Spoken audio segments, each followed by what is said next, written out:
তুমি আমাকে আজকে রান্না বান্না করতে বারণ করে নিজে শুধু ডাল ভাত রান্না করেছো। আমি ভাবলাম নতুন বউ বাড়িতে এসেছে বলে কোথায় ভালো মন্দ রান্না বান্না হবে। ভালো রান্না যখন নাই করতে পারলে তাহলে অন্তত মাংস ভাতটা রান্না করতে পারতে। শুধু শুধু ডাল ভাত খাওয়া যায় নাকি? এরকম ভাবে বলছো কেন শালিনী? আমি খুব ভালো নবরত্ন ডাল বানাই। তুমি একবার আমার হাতে নবরত্ন ডাল দিয়ে ভাত খেয়ে দেখো, তোমার আর অন্য কিছু খেতে ইচ্ছে করবে না। আসলে আমি মাছ মাংসের গন্ধ একেবারে সহ্য করতে পারি না, তো তাই আমি শুধু ডাল ভাত রান্না করি। তুমি চাইলে আমি কোনো সবজিও রান্না করে দিতে পারি। সেটা আমাকে আগেই বলে দিতে পারতে। আমি এই ডাল ভাত কিছুতেই খেতে পারবো না। আমি একটু মাংস ভাত না হলে খেতেই পারি না। আপনারা যদি কেউ মাংস ভাত খেতে চান তাহলে আমি আপনাদের জন্য রান্না করে নিয়ে আসতে পারি। এমন কথা শুনে বাড়ির সকলেই খুবই খুশি হয়, কারণ প্রত্যেকদিন ইন্দ্রাণীর হাতে রান্না করা ডাল ভাত খেতে খেতে তারা প্রত্যেকেই বিরক্ত হয়ে ওঠে। আর ইন্দ্রাণী যেহেতু মাছ মাংসের গন্ধ সহ্য করতে পারে না, তাই ইন্দ্রাণীকে কেউ জোর করে মাংস ভাত রান্না করার কথা বলতেও পারতো না। বৌদি, আমি এখনই তোমার জন্য অনলাইন থেকে চিকেন অর্ডার করে দিচ্ছি। বাড়িতে তো প্রত্যেকদিন বড় বৌদির ঠেলাই পড়ে ডাল ভাত খেতে হয়। আমরা তো বাড়িতে মাছ কিংবা মাংস কিনে নিয়ে আসতেই পারি না। স্নেহার কথা শুনে বাড়ির প্রত্যেকেই সম্মতি জানায়, কিন্তু নতুন বৌমার সামনে শ্বশুরবাড়ির সকলের এরকম আচরণ দেখে ইন্দ্রাণীর বড্ড খারাপ লাগে। কিছুক্ষণের মধ্যেই মাংস বাড়িতে চলে এলে শালিনী খুব ভালোভাবে চিকেন কোরমা এবং ঝরঝরে ভাত রান্না করে। বাড়ির সকলে অনেকদিন পর মাংস ভাত খেয়ে খুবই খুশি হয়, তাই সবাই মিলে শালিনীর খুবই প্রশংসা করে। পরের দিন সকালবেলা ঘুম থেকে উঠে সোহম এবং স্নেহা যখন তাড়াহুড়ো করে বাড়ি থেকে বেরোতে যাবে তখন, আরে তোমরা সকালবেলা কিছু না খেয়ে অফিস চলে যাচ্ছ যে? আমি তোমাদের জন্য আমার স্পেশাল তরকা ডাল আর সবজি ডাল বানিয়েছি। আমি হয়তো পরপর কয়েকদিন নবরত্ন ডাল বানিয়েছি বলে তোমরা কালকে ডাল ভাত খেতে চাইলে না, তাই জন্য আজকে আমি একটু অন্যরকম ভাবে ডাল রান্না করেছি। না থাক, তোমাকে আর কষ্ট করে আমাদের ডাল ভাত খাওয়াতে হবে না। ছোট বৌদি চলে এসেছে, এখন ছোট বৌদি আমাদের জন্য মাংস ভাত রান্না করে দেবে। কালকে তো ছোট বৌদি বলেই দিয়েছিল, কালকে রাত্রিবেলা ছোট বৌদি ফ্রিজে চিকেন কোরমা রেখে দিয়েছে। আমরা ওই চিকেন কোরমা গরম করে ভাত খেয়ে চলে যাব। এই বলে স্নেহা এবং সোহম ফ্রিজে রাখা চিকেন কোরমা গরম করে ভাত খেয়ে নেয়, যা দেখে ইন্দ্রাণীর মোটেই ভালো লাগে না। ইন্দ্রাণী বুঝতে পারে তার ডাল ভাতকে মোটেই প্রাধান্য দেওয়া হচ্ছে না, তাই ইন্দ্রাণী এবার অনলাইনে ভালো ভালো ডালের রেসিপি দেখতে শুরু করে। আমি যদি সবার জন্য অন্যরকম ভাবে আমিষ ডাল রান্না করি তাহলে হয়তো সবাই খাবে, আর আমি যেহেতু সবজি আলাদা করে ঠিক মতো রান্না করতে পারি না, তাই আমার কাছে এখন ইউটিউবই ভরসা। এই ভেবে ইন্দ্রাণী ফোনে মাছের মাথা দিয়ে মুগ ডালের রেসিপি দেখে। কিছুক্ষণ পর সে বাজার থেকে নাক চাপা দিয়ে কোনো রকমে একটা বড় কাতলা মাছের মাথা কিনে নিয়ে আসে। ইন্দ্রাণী যখন রান্নাঘরে সিঙ্কে মাছের মাথাটা রেখে ধুতে যাবে তখনই মাছের গন্ধ তার নাকে চলে আসে, তাই তখনই সে বমি করতে শুরু করে, যার ফলে পাশেই সেলফের উপর রাখা কাঁচা চিকেনও নষ্ট হয়ে যায়। এমন সময় শালিনী হঠাৎ করে রান্নাঘরে চলে আসে। আরে আরে করছোটা কি? দেখো তো, পুরো চিকেনটা খারাপ করে দিলে। বাবা, বাজার থেকে কত বড় মাছের মাথা এনেছিলে, মাথাটাও তুমি নষ্ট করে দিলে। ও, আমি কালকে মাংস ভাত রান্না করে সবার কাছে নাম কামিয়েছি বলে তোমার নিশ্চয়ই সহ্য হয়নি, তাই তো? আরে না না ছোট, তুমি এরকম কেন বলছো? আসলে আমি মাছের মাথা দিয়ে মুগ ডাল বানানোর জন্য মাছের মাথা কিনতে বাজারে গিয়েছিলাম, কিন্তু আমি তো আবার মাছ মাংসের গন্ধ সহ্য করতে পারি না, তাই মাছ ধুতে গিয়ে আমার ভীষণ বমি হয়ে গেছে। শোনো, ময়ূরের পালক পড়লে কাক কখনো ময়ূর হয়ে যায় না। আমাকে নকল করার একদম চেষ্টা করো না। যেই আমি ভালো মাংস ভাত রান্না করেছি অমনি তোমার মাছের মাথা দিয়ে মুগ ডাল রান্না করার ইচ্ছে হলো। তোমার জন্য তো আমার পুরো চিকেনটাই নষ্ট হয়ে গেল। আমি এখন কি করে মাংস রান্না করব? এমন সময় রান্নাঘরে চিৎকার চেঁচামেচি শুনে শালিনীর শাশুড়ি মা সাবিত্রী দেবী সেখানে ছুটে আসে। সে যখন দেখে ইন্দ্রাণী মাছ মাংসগুলো বমি করে নষ্ট করে দিয়েছে তখনই সে ভীষণ পরিমাণে রেগে যায় আর শালিনীকে উল্টোপাল্টা কথা শোনাতে শুরু করে। শোনো বড় বৌমা, ছোট বৌমা আমাদের বাড়িতে এসে অনেকদিন বাদে মাংস রান্না করে আমাদের মুখের স্বাদ ফিরিয়ে এনেছে, তাই তুমি দয়া করে ছোট বৌমার রান্নায় নাক গলাতে এসো না। তোমাকে আর রান্নাঘরে আসতেই হবে না, তুমি নিজের জন্য আলাদা করে ডাল ভাত রান্না করে নিও। সাবিত্রী দেবী এভাবে বকাবকি করলে ইন্দ্রাণীর কিছু করার থাকে না। ইন্দ্রাণী মনের দুঃখে কাঁদতে কাঁদতে নিজের ঘরে চলে যায়, যা দেখে শালিনী মনে মনে খুবই খুশি হয়। ভালোই হয়েছে, এবার থেকে দিদি যতই বড় হোক না কেন সবাই শুধু আমার কথা শুনেই চলবে। আমি বরঞ্চ সবার মন জয় করার জন্য আজকে চিকেন কাবাব, মুরগ মুসাল্লাম আর মাটন রেজালা রান্না করব। কিছুক্ষণের মধ্যেই সাবিত্রী দেবী শালিনীকে বাজার থেকে 3 কেজি চিকেন এবং মাটন নিয়ে এসে দেয়। শালিনী সেদিন অতিরিক্ত তেল মশলা দিয়ে চিকেন এবং মাটনের নানান রকম রেসিপি রান্না করতে থাকে। কিছুক্ষণ বাদে ইন্দ্রাণী রান্নাঘরে এসে নিজের মতো ডাল ভাত রান্না করে রেখে চলে যায়, কিন্তু শালিনী এখনো পর্যন্ত নানান রকম মাংস রান্না করতে থাকে। শালিনী সেদিন এত রকমের মাংসের আইটেম রান্না করে যে সে মাংসগুলো রাখার জন্য আলাদা করে পাত্র খুঁজে পায় না। যা বাবা, এত চিকেন মাটন রান্না করে ফেলেছি যে এখন রাখার মতো কোনো পাত্রই খুঁজে পাচ্ছি না। সব বাসনগুলো তো নোংরা হয়ে বেসিনে পড়ে আছে, এখনো তো কাজের মাসি বাসনগুলো ধুতে এলো না, এবার কি হবে? এদিক ওদিক খুঁজতে খুঁজতে শালিনী ইন্দ্রাণীর ডালের বড় বাটিটা দেখতে পায়, যা দেখে ইন্দ্রাণী তখনই সেই পাত্রে রাখা সমস্ত ডাল ফেলে দেয় আর সেই পাত্রের মধ্যে নিজের রান্না করা চিকেন কারি ঢেলে দেয়। কিছুক্ষণ পর শালিনী সবাইকে মাংস ভাত পরিবেশন করলে সবাই খেয়ে খুবই খুশি হয়। উফ, ছোট বৌমা, তুমি আমাদের পরিবারে বিয়ে করে এলে বলে, না হলে ডাল ভাত খেতে খেতে আমাদের মুখ একেবারে পচে যেত। দেখো তো আজকে তুমি কত ভালো ভালো চিকেন আর মাটনের আইটেম রান্না করেছো। এমন সময় সেখানে ইন্দ্রাণী এসে বলে, শালিনী, আমার নবরত্ন ডালটা কোথায় গেল বলতে পারবে? আমার ডালের বাটিতেই তো আমি ডাল রেখেছিলাম, কিন্তু এখন সেটা খুঁজে পাচ্ছি না। এ কি, তুমি আমার এই ডালের বাটিতে চিকেন কারি রেখেছো কেন? আমার ডাল কোথায় গেল?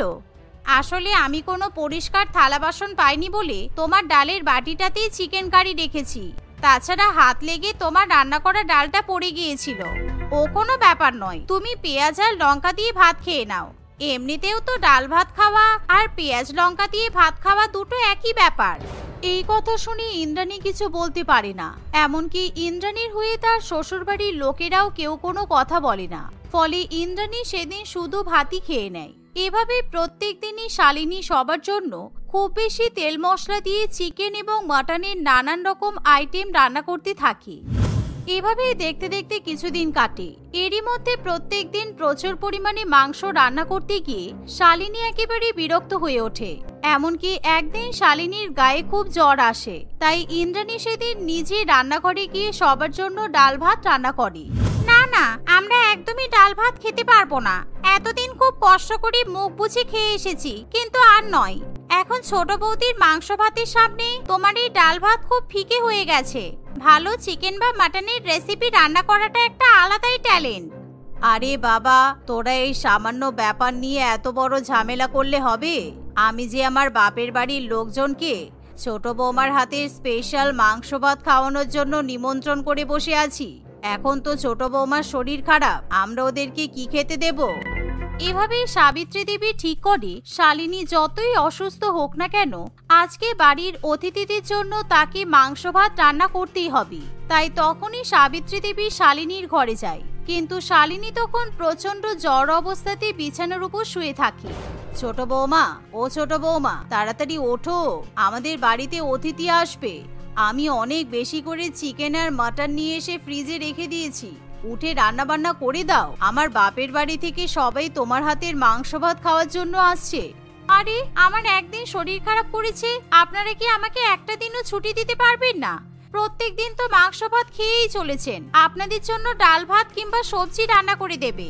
আমার আসার আগেও তো আপনারা প্রত্যেক দিন ডাল ভাত খেয়েছেন, তখন তো আপনাদের কোনো অসুবিধা হয়নি। শোনো, একদম আমার মুখে মুখে কথা বলবে না। তোমাকে যা করতে বলেছি তুমি তাই করো। বৌমা হিসেবে তোমার তো রান্না করে দেওয়া কর্তব্য। তোমাকে তো শুধু মাংস ভাত রান্না করতে বলছি, অন্যান্য সবজি তো রান্না করতে বলিনি। যাও, এখনই রান্নাঘরে যাও।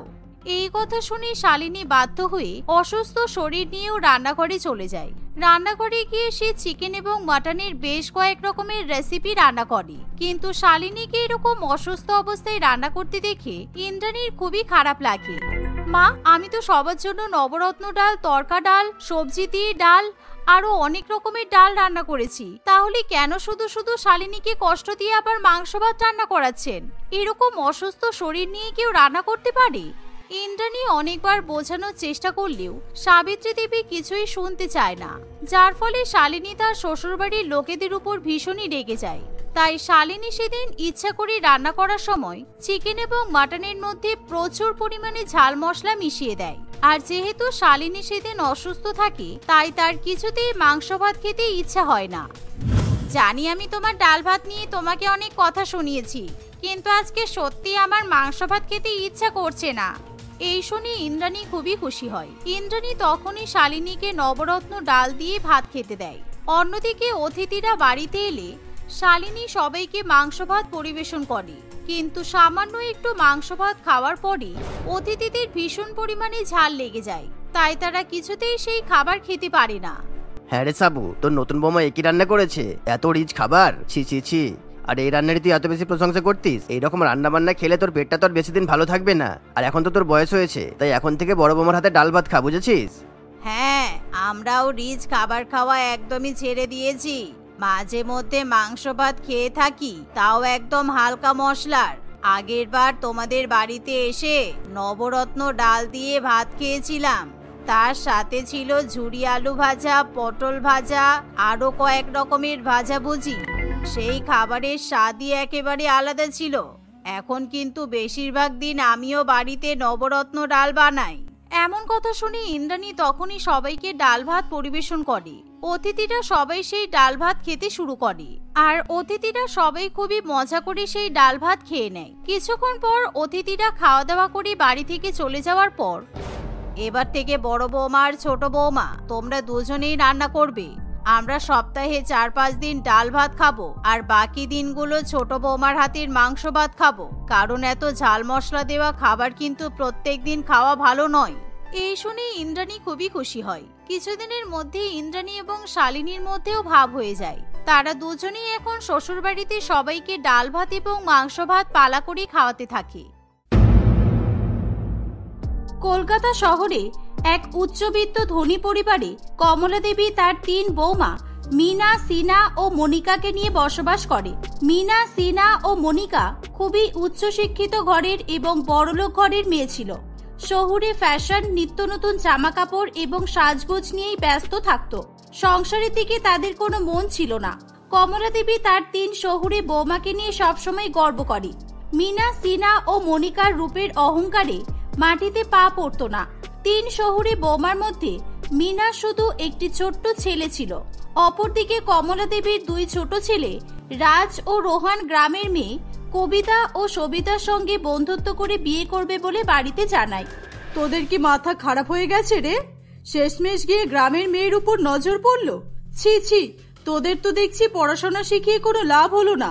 সত্যি ভাই, তোমায় কি যে বলি, আমাদের মতো মডার্ন ফ্যামিলিতে অশিক্ষিত গেও গ্রামের মেয়েদের মানাবে না। আমাদের কত সুন্দর সুন্দর বান্ধবীরা রাজ আর রোহান বলতে পাগল। তোমাদের পছন্দ বলিহারি যায় বাবা।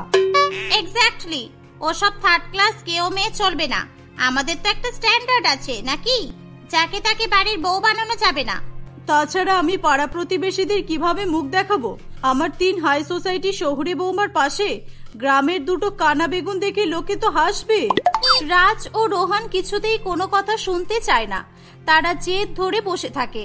কমলা দেবী এবং তার 3 শহুরে বৌমা কিছুতেই রাজ ও রোহানকে কোনো কথা বোঝাতেই পারে না। রাজ ও রোহান বাড়ি ছেড়ে অন্য জায়গায় গিয়ে গ্রামের 2 মেয়েকে বিয়ে করে সংসার করবে বলে জানিয়ে দেয়।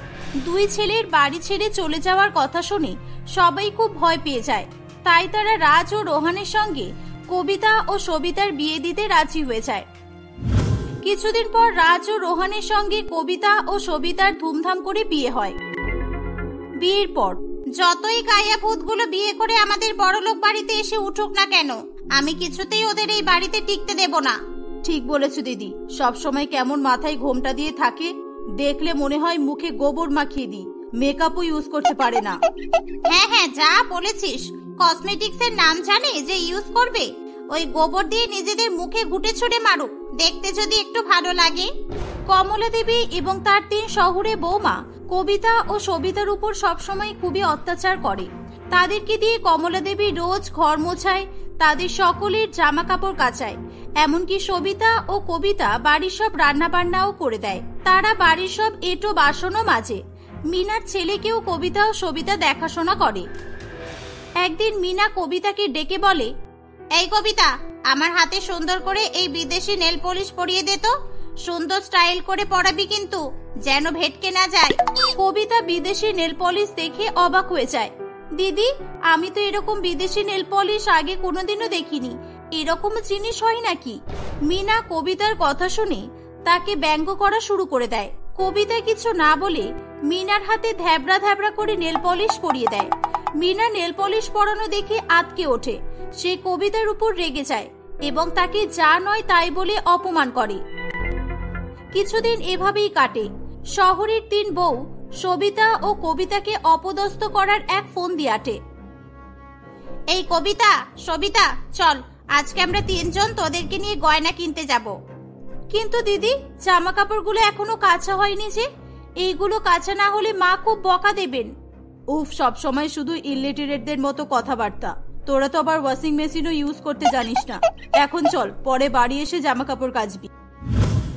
মিনা, শিনা ও মনিকা কবিতা ও সবিতাকে নিয়ে গয়নার দোকানে চলে যায়।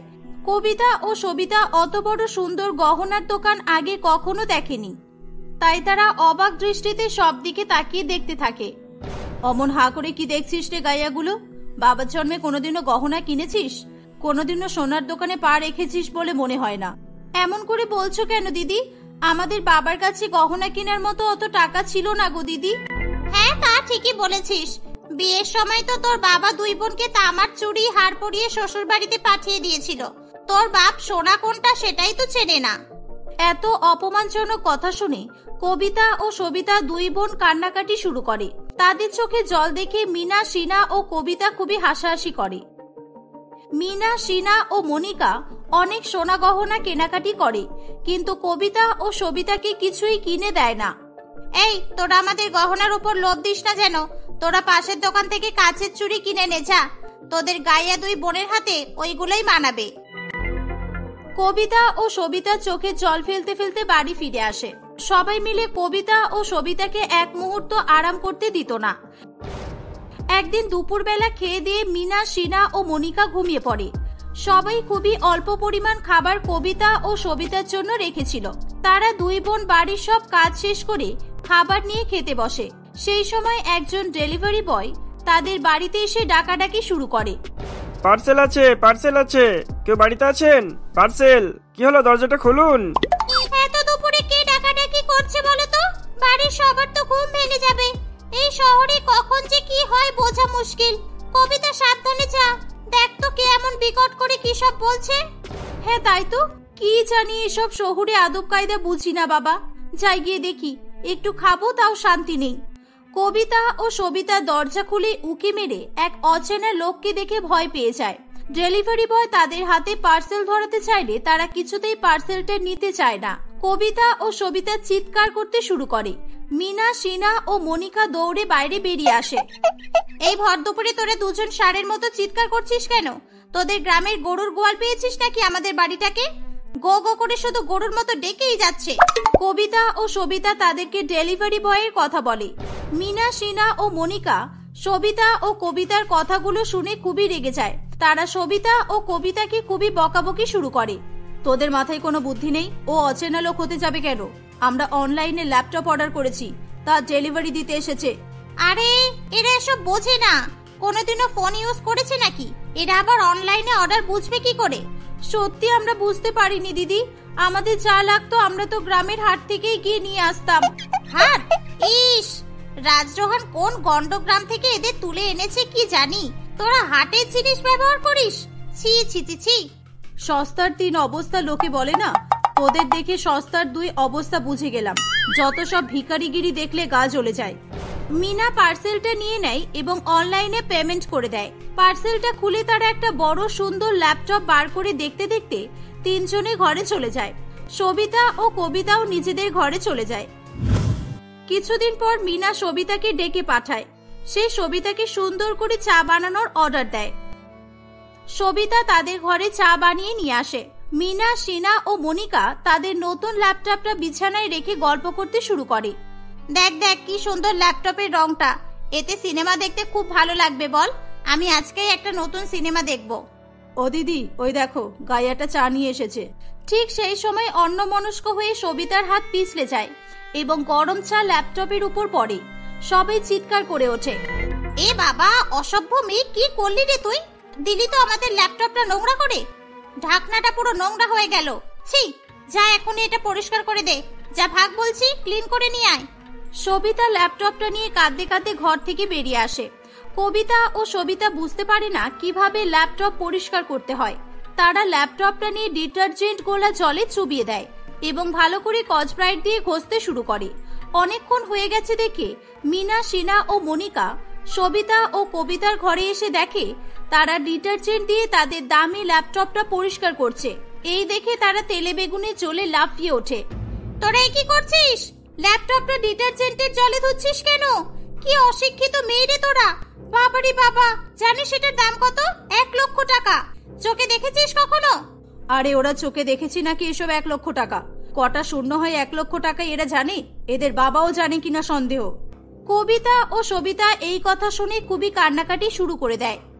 তোমরা দয়া করে আমাদের বাবাকে টেনে নিয়ে এসো না, আমরা সত্যি বুঝতে পারিনি যে এই জিনিসটা নষ্ট হয়ে যাবে। কমলা দেবী বাইরে চিৎকার শুনে ঘর থেকে বাইরে বেরিয়ে আসে। চুপ কর অসভ্য মেয়ে, হয়ে গেল রে। আমাদের এত শখের জিনিসটা দিল গাইয়া নোংরা মেয়ে দুটো খেই করে। তোদের দুজনকে আজকে মেরে শেষ করে ফেলবো। এই বলে মিনা, সিনা ও মনিকা সবিতা ও কবিতাকে খুব মারধর শুরু করে। কমলা দেবীও তাদের মার খেতে দেখে খুবই আনন্দ পায়।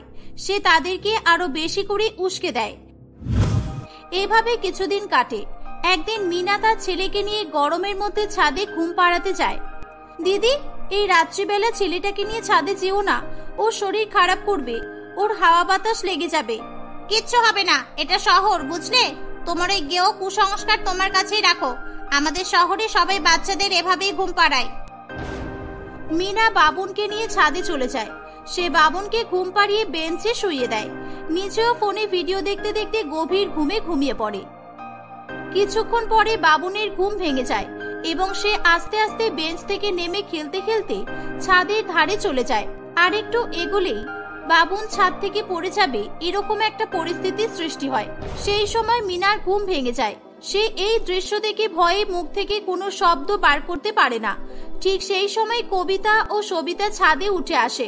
তারা মনে অনেক সাহস নিয়ে দুজনে দুদিক থেকে গিয়ে আস্তে আস্তে করে বাবুনকে চেপে ধরে। কবিতা ও সবিতা বাবুনকে বাঁচায়। সেই সব ঘটনা সকলকে জানায়। মিনা, সিনা ও মনিকা তাদের নিজেদের অকাজের উপর খুবই লজ্জা পেয়ে যায়। তারা কবিতা ও সবিতার কাছে অনেক ক্ষমা চায়। ধন্যবাদ আমার নাতিকে বাঁচানোর জন্য। তোমরা না থাকলে আজকে যে কি হতো উপরওয়ালাই জানে। হ্যাঁ মা, ঠিক বলেছ। তোমরা আজকে না থাকলে আমাদের অনেক বড় ক্ষতি হয়ে যেত। প্লিজ আমাদেরকে ক্ষমা করে দে, আমরা তোদেরকে অনেক অপমান করেছি। না না, আমরা কিচ্ছু মনে করিনি। তোমরা তো আমাদের নিজেদেরই লোক, আর আমরা গ্রামে থাকতাম নিশ্চয়ই। তা বলে মানুষকে মানুষের যোগ্য সম্মান দিতে আমরা শিখেছি। কবিতা ও সবিতা সকলকে ক্ষমা করে দেয়। মিনা, সিনা ও মনিকা কবিতা ও সবিতাকে অনেক ভালোবাসতে শুরু করে। তাদের সুন্দর করে শহুরে আদব কায়দা শিখিয়ে দেয়। তারা সকলে মিলে এভাবেই হাসি খুশি বসবাস করতে থাকে।